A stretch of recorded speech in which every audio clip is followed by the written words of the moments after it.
तो चलो देखते हैं मोंगोडीबी के बारे में। तो मोंगोडीबी क्या है? तो मोंगोडीबी एक डेटाबेस है। तो मोंगोडीबी एक non SQL document oriented database है। तो चलो देखते हैं मोंगोडीबी क्या है। तो मोंगोडीबी देखने से पहले अगर आपको ये वीडियोस पसंद आ रहे हैं तो प्लीज लाइक कीजिए, सब्सक्राइब कीजिए एपीसी स्किल यूट्यूब चैनल को। तो चलो देखते हैं व्हाट इज अ मोंगोडीबी। तो मोंगोडीबी एक open source high performance non SQL database है जो बिल्ड किया गया है for developers who want productivity and agility. तो मोंगोडीबी एक डॉक्यूमेंट ओरिएंटेड डेटाबेस है जिसमें जो भी डेटा स्टोर होता है वो मोस्टली जेसन फॉर्मेट में होता है। लेकिन ये एक्चुअल में जेसन नहीं है, एक्चुअल में ये बीसन यूज करता है, यानी बाइनरी जेसन फॉर्मेट यूज करता है जो कि मोर इफिशिएंट है फॉर डेटा स्टोरिंग। तो मोंगोडीबी डायनेमिक स्ट्रक्चर का यूज करता है जिसमें आप हैंडल कर सकते हो मैसिव वॉल्यूम्स ऑफ डेटा। बहुत बड़े डेटा को आप हैंडल कर सकते हो, चाहे वो अनस्ट्रक्चर्ड हो या सेमी स्ट्रक्चर्ड हो, ठीक है, चाहे किसी भी फॉर्मेट में हो आप इसे यूज कर सकते हो ताकि आप डेटा मैनेज कर सको। तो प्रोवाइड करता है डेवलपर एजिलिटी, मींस आपको कॉम्प्लिकेटेड रिलेशनल मैपिंग करने की जरूरत नहीं। अगर आप एक रिलेशनल डेटाबेस यूज करते हो तो आपको कॉम्प्लिकेटेड डेटा को मैप करना पड़ता है मल्टीपल टेबल्स में, तो वो इसमें करने की जरूरत नहीं। ठीक है, इसमें आप क्या कर सकते हो, तो इसमें कॉम्प्लिकेटेड रिलेशनशिप्स बताने की जरूरत नहीं। सिंपल फॉर्मेट में, जेसन फॉर्मेट में आप पूरे डेटा को डिस्क्राइब कर सकते हो। तो देखते हैं अभी रिलेशनल डेटाबेस और एक डॉक्यूमेंट बेस्ड डेटाबेस में डिफरेंट क्या है। तो रिलेशनल बेस्ड डेटाबेसेस में क्या होता है, जो भी डेटा होता है वो एक स्ट्रक्चर्ड फॉर्मेट में स्टोर किया जाता है, यानी कि मोस्टली एक टेबुलर फॉर्मेट में डेटा को स्टोर किया जाता है और fix number of rose and fix number of columns के फॉर्मेट में इसमें डेटा स्टोर होता है। क्या होता है, स्ट्रक्चर होता है आपके डेटा का। अगर आपने एक टेबल क्रिएट किया है कि वह उसमें रिकॉर्ड रहेंगे आईडी, नेम, सिटी और कोर्स, तो जितने भी रिकॉर्ड्स होंगे वो सारे उसी स्ट्रक्चर को फॉलो करेंगे। पहले आईडी रहेगी, फिर एक नाम रहेगा, फिर एक सिटी रहेगी और कोर्स रहेगा। और जितने भी नेक्स्ट रिकॉर्ड्स भी आप रखोगे तो भी सेम स्ट्रक्चर उन रिकॉर्ड्स ने फॉलो करना चाहिए। तो इसमें क्या होता है, जो डेटा का स्ट्रक्चर है वो सेम रहता है।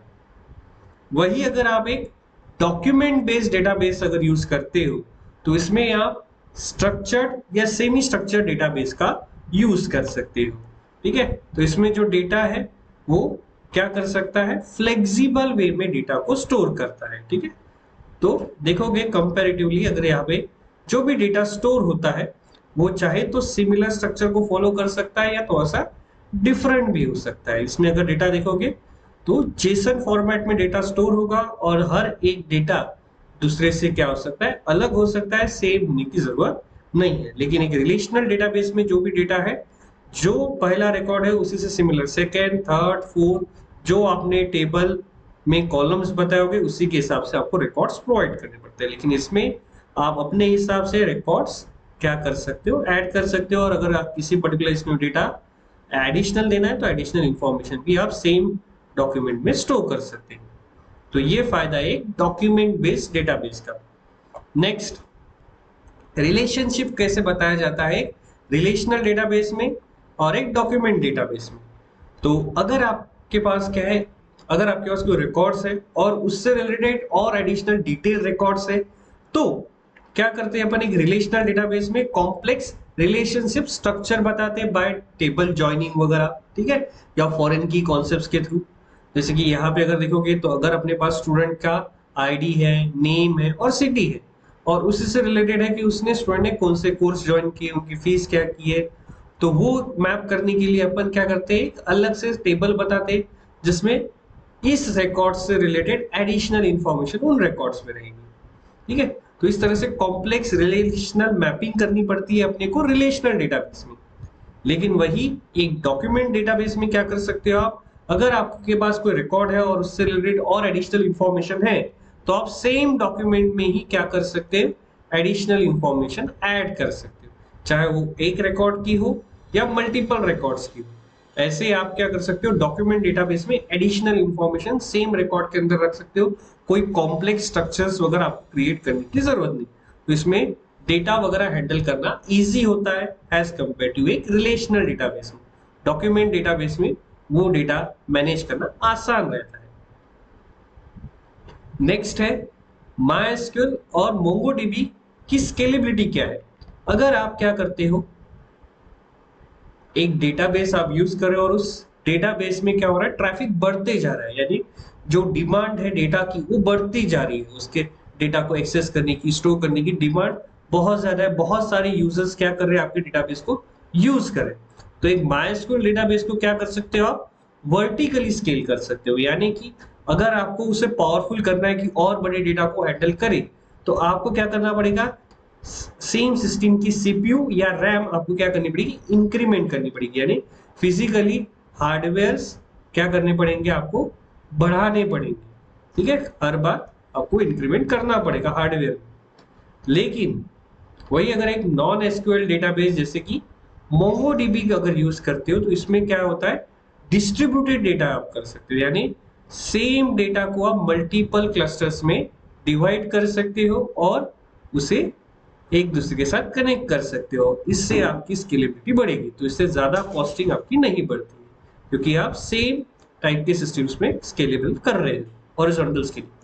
तो MySQL में आप वर्टिकल स्केलिंग कर सकते हो जब भी आपका डेटा बढ़ रहा होगा, और MongoDB में आप वर्टिकल स्केलिंग कर सकते हो। नेक्स्ट, अगर आपने को MongoDB यूज करना है, तो MongoDB जो डेटाबेस है वो क्या टूल्स अपने को प्रोवाइड करती है। तो सबसे पहला तो आप MongoDB का शेल यूज कर सकते हो, Mongo SH। ये क्या करता है, आपको एक console based, terminal based interface provide करता है, जिसकी मदद से आप आपकी MongoDB के साथ कनेक्टिविटी कर सकते हो, डेटा शेयर कर सकते हो।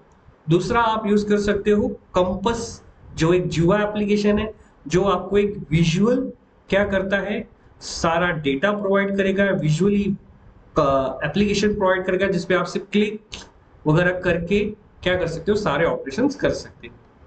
या तीसरा कंपोनेंट प्रोवाइड करता है वो है एटलस, एक क्लाउड सर्विस प्रोवाइड करता है। अगर आपको MongoDB के अंदर डेटा स्टोर वगैरह ऑपरेशंस करने हैं, तो आप उसकी क्लाउड सर्विस भी यूज कर सकते हो, जिसकी मदद से क्या कर सकते हो, आप MongoDB डेटाबेस के अंदर डेटा स्टोर, रिट्राइव सारे ऑपरेशंस कर सकते हो।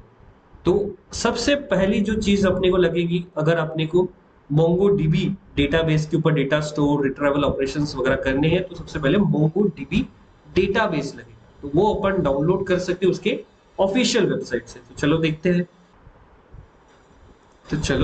तो MongoDB अगर डेटाबेस आपको डाउनलोड करना है, तो सिंपल सा टर्म है MongoDB, सर्च कर सकते हो आप, और डाउनलोड करके तो आपको पहले ही वेबसाइट मिलेगी MongoDB कम्युनिटी सर्वर, ये डाउनलोड करना है। ठीक है, तो जैसे आप लिंक ओपन करोगे, तो नीचे ही आपको दिखेगा MongoDB कम्युनिटी सर्वर डाउनलोड। तो यहीं पे आप देखोगे MongoDB का कौन सा लेटेस्ट वर्जन चल रहा है, तो जो लेटेस्ट है वही अपन सेलेक्ट करेंगे। फॉर विंडोज ही अपने को चाहिए और MSI पैकेज फॉर्मेट में चाहिए, और क्लिक करेंगे डाउनलोड पे। तो जैसे ही आप डाउनलोड करोगे, उसके लिए आपका MongoDB क्या हो जाएगा, डाउनलोडिंग स्टार्ट हो जाएगा। तो एक MongoDB थोड़ी सी बड़ी फाइल है, 800 MB की। तो जैसे ही अपनी ये फाइल डाउनलोड हो जाती है, अपन क्या कर लेंगे, इंस्टॉल कर लेंगे। तो चलो, अपनी डाउनलोडिंग तो हो चुकी है। तो डाउनलोड की फाइल्स कहाँ मिलती है, हमेशा अपने को डाउनलोड्स फोल्डर में जाएंगे, डाउनलोड्स, और डाउनलोड्स में मिलेगा आपको, तो ये है अपनी वो MongoDB डाउनलोडेड फाइल। तो इसके ऊपर आप डबल क्लिक कर सकते हो, नेक्स्ट, एग्री, नेक्स्ट, और बोलेंगे कंप्लीट इंस्टॉलेशन, नेक्स्ट, नेक्स्ट, और इंस्टॉल।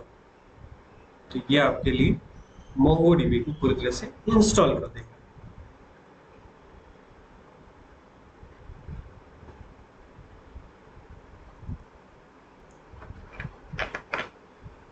ये अपना कंपस इंस्टॉल हो रहा है।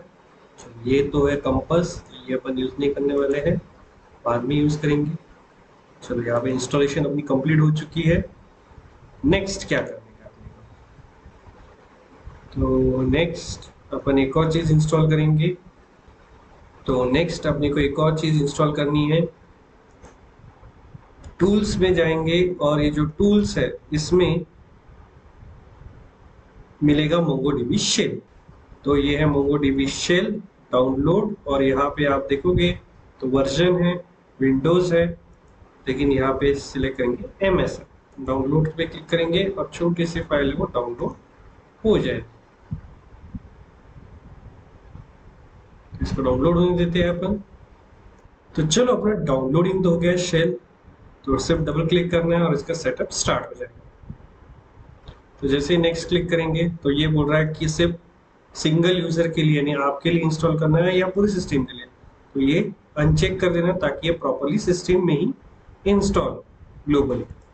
नेक्स्ट और इंस्टॉल क्लिक कर देना, तो ये क्या कर देगा आपके लिए पाइथन शेल इंस्टॉल कर देगा, MongoDB शेल इंस्टॉल कर देगा। चलो देखना है MongoDB शेल। तो अभी क्या हो चुका है, अपना MongoDB शेल इंस्टॉल हो चुका है। तो अगर अपने को MongoDB शेल स्टार्ट करना है तो सिंपल सी कमांड है mongo sh। तो इस तरह का Mongo शेल मिल जाएगा जिसमें आप कमांड्स वगैरह रन कर सकते हैं। तो ये आप चाहो तो CLI पे कमांड रन कर सकते हैं कमांड लाइन के ऊपर।